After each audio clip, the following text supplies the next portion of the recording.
Imagina, a igreja cristã ela fez uma coisa que nenhuma religião fez. Krishna é Krishna lá na Índia e Krishna aqui no Brasil. É... Krishna. Krishna. Jesus, o Cristo, não era nem o nome que o cara se conheceu.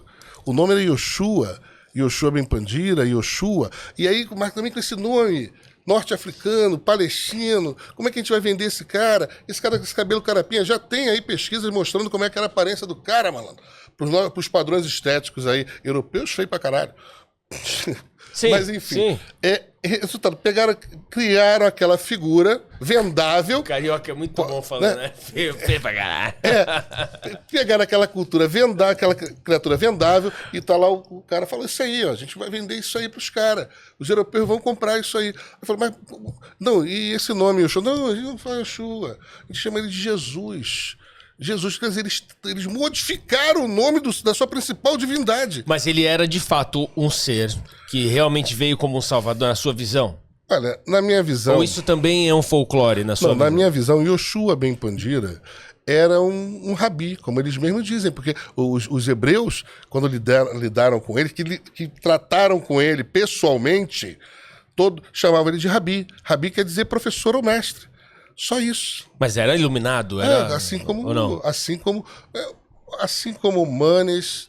Assim como vários outros, não era unânimes, quer dizer isso. Não era, como Buda, como Maomé, como um monte de outras figuras, como Sócrates. Ele era rabi.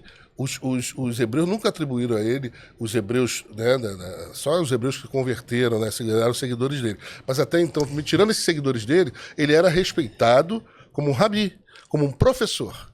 Tá vendo? Então, quase como foi preparado para ser essa figura? Foi construído.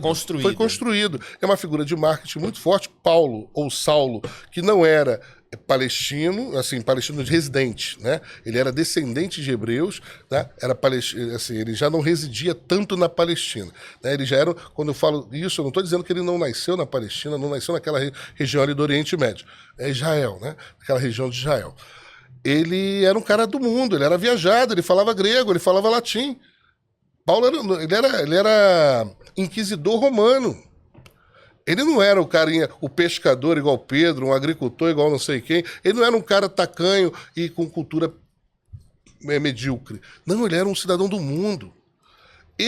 O primeiro contato que Paulo, ou Saulo de Tarso, da cidade de Tarso, era onde ele habitava pelo menos, eu não sei exatamente onde Paulo nasceu, mas o nome dele era atribuído à cidade, né? Eu sempre falava isso. Era Tales de Mileto e assim por diante. Então Saulo, que era o nome romano que ele tinha, de Tarso, da cidade de Tarso. O primeiro contato que ele tem com o cristianismo é num linchamento, do qual ele participou. Ele participou do linchamento de Estevão, um dos discípulos de Yoshua.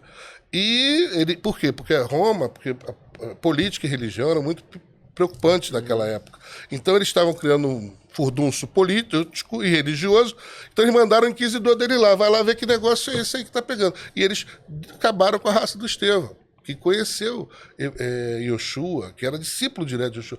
E Paulo fez isso. Então esse é o primeiro contato que ele tem. E Saulo, que até então era Saulo, ele, que era hebreu, ele começou a ver o potencial, ele não era bobo, cara, que aquela religião nascente tinha. E aí o que ele faz? Olha só, ele em vez de punir, reprimir e acabar com aquilo, ele viu o potencial que aquilo tinha para os próprios hebreus. Uma religião, né, que veio a dizer que Israel é a terra prometida, que os hebreus são o povo escolhido, né? Mas sempre vive em guerra e sofrido. Mas ela diz isso. Você espalha esse conceito para o mundo e que Deus nasceu, fez-se carne na terra deles. Pô, e o que ele faz? Ele percebe o potencial colonial dessa ideia. Estou falando de colonialismo psicológico. E o que ele faz? Ele não tem autoridade nenhuma para usar essa máquina psicológica. Ele conta uma história. Porque assim, Pedro viveu com Yoshua. Então tinha uma autoridade de ter conversado com o cara. Quando se Paulo fala, não, ele disse isso, ele fala, não, não disse, porque eu estava lá. Você estava? Não estava. Então Paulo não tinha autoridade, nunca conviveu com Yoshua. Aí o que Paulo faz? Paulo vai andando pela estrada de Damasco, lá com o cavalo, e de repente, só ele vê, Yoshua aparece para ele, ou Jesus, né, como ele já começa, né, aparece para ele. Paulo, Saulo, por que me persegues? Aí ele fala, o senhor, e cai do cavalo e fica cego por 3 dias. Tudo, nós vamos levar em conta que, o oftalmologista dele era fantástico. Atestou que ele ficou cego, atestou que, ele viu o cara, quer dizer, ele não estava delirando, ele viu o cara morto que ele nem conhecia. Mas o cara apareceu para ele no seu corpo de glória, essa história toda que ele contou para os outros. E o apóstolo, os apóstolos originais, pessoas humildes, pescadores, agricultores, marceneiros, enfrentando um cara desse, um filósofo romano. Ele fala, eu vi o teu mestre. Cara, é pesado. Você acredita na ressurreição? Ele fala, ele apareceu para mim. Como é que você vai dizer que não apareceu para mim? E aí eu fiquei cego, quer dizer, um milagre. Paulo já entra com... São metáforas também, não? Nada, literal. Ele chegou dizendo que Jesus apareceu para ele e falou com ele, Paulo, porque me persegue, ele caiu do cavalo, ficou cego, voltou a enxergar e mudou de nome. Falou, não, eu não sou mais Saulo de Tarso, eu não persigo mais os cristãos, eu agora sou Paulo, um apóstolo. Convertido. Um apóstolo tardio, um apóstolo que nunca conheceu o mestre, mas ele tinha tanta autoridade contra o Pedro porque ele teve contato direto na mitologia que ele criou, na mítica que ele criou. E ele é que cria o cristianismo. E o cristianismo é uma ferramenta de colonização psicológica que diz aos gentios, como eles chamavam, ou melhor dizendo, como os goins, né? Depois você pesquisa o significado de goim. Mas gentios, vamos colocar a tradução como gentio. Ele ensina os gentios que, novamente, Israel é a terra prometida, os hebreus são o povo escolhido por Deus. Cada Deus é Júpiter romano, é Zeus grego, Krishna hindu, não. Mas aquele era o Deus, tanto é que ele não tem nome, ele é um adjetivo. Você chama eles de deuses, e ele de Deus. Então, Deus escolheu um povo na face da terra que são os hebreus. E é mais, escolheu uma terra como terra prometida. E se fez carne entre os hebreus. Isso é uma máquina terrível na cabeça das pessoas. E com isso ele vai criando o cristianismo. Enquanto Sócrates morreu por suas ideias, Manes morria por suas ideias, e outros morreram por suas ideias, o meu mestre não morreu pelas ideias dele, o tal de Jesus. Ele morreu por você. Como assim por mim? Morreu pelos seus pecados. Isso é uma coisa que eu falho. Isso é uma estrutura psicológica. Não, na boa. Se ele morreu pelos meus pecados, eu posso pecar à vontade agora. Porque zerou a conta. Não zera essa conta, é muito esquisita. Se Yoshua morre pelos seus pecados, você não tem mais pecado. Você agora está limpo, igual bunda de neném. De culpa Não, primeiro que ele... Mas tudo bem, supondo que isso tenha acontecido, você não tem mais pecado. Você pode fazer o que você quiser. E não é assim. É assim, se você aceitar que ele morreu pelos seus pecados, aí você está zerado. Mas aceitar que ele morreu pelos seus pecados é se converter ao cristianismo. É aceitar minhas ideias. As ideias cristãs, estou falando no caso como se eu fosse cristão. Aí sim você está sem pecado. Mas é engraçado, é sem pecado, mas você sempre é pecador. E o que de fato é pecado? O certo e errado, né? A palavra pecado em si só quer dizer erro.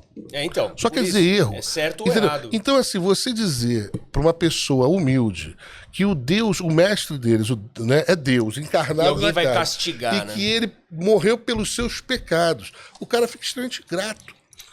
Alguém morreu pelos meus pecados e tal. E aí, meu amigo, mas só que para ele limpar você tem que aceitar minhas ideias. Então, o cristianismo é uma máquina de propaganda psicológica, violenta, que tinha por usada na mão. Olha bem, foi usada por Saulo de Tarso. Tá? Com o objetivo de enaltecer a terra dele e o povo dele. Isso é claro, gente. Por que os gregos não são povo escolhido?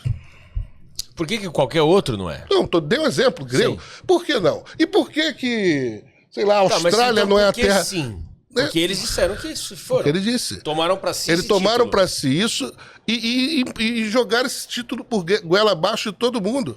Porque foi feita toda uma conjunção religiosa e política com Constantino mais tarde, que viu que aquilo ali era ótimo.